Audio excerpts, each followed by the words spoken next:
अब अगर इंडिया में आपके घर में से कैश मिलता है और आप उसकी जस्टिफिकेशन नहीं दे पाते हो कि ये पैसा कहाँ से आया है, तो उस पैसे के ऊपर 60% टैक्स, 24% सरचार्ज, ये सब मिला के करीब 84% टैक्स लगेगा और वो सारा पैसा इनकम टैक्स डिपार्टमेंट ले जाएगा। और साथ ही में अगर कोई आदमी किसी से एक दिन में 2 लाख रुपया कैश लेता है तो उस पूरे के पूरे पैसे के ऊपर पेनल्टी लग सकती है।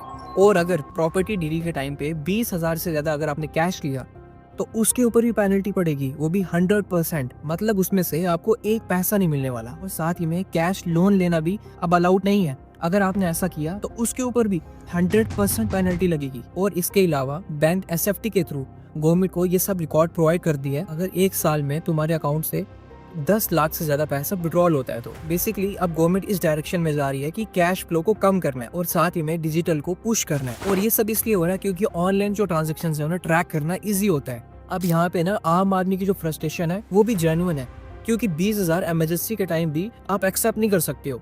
और छोटे बिजनेसेस, शॉप ओनर्स ये सब कैश में ही काम करते हैं, तो हर वक्त बैंक ट्रायल मेंटेन करना ये पॉसिबल नहीं है उनके लिए। और साथ में लोगों का ये भी कहना है कि जब किसी पॉलिटिशियन के या किसी जज के घर से 100-200 करोड़ रुपए ऐसे मिल जाते हैं कैश में, तब ये सब रूल कहाँ पे जाते हैं? सिर्फ आम आदमी के लिए ही ये सब रूल्स क्यों लाए जा रहे हैं? साथ में गवर्नमेंट का इंटेंशन यहाँ पे सही है, टैक्स इवेजन को रोकना, ब्लैक मनी को स्पॉट करना, लेकिन इसे इम्प्लीमेंट करने का तरीका लोगों को सही नहीं लग रहा है। अब हर एक छोटे ट्रांजैक्शन के ऊपर भी उन्हें यहाँ पे डिटेल्स प्रोवाइड करनी पड़ेंगी और ऐसा ना होने पे सीधा 84% टैक्स की पेनल्टी मार दी जाएगी।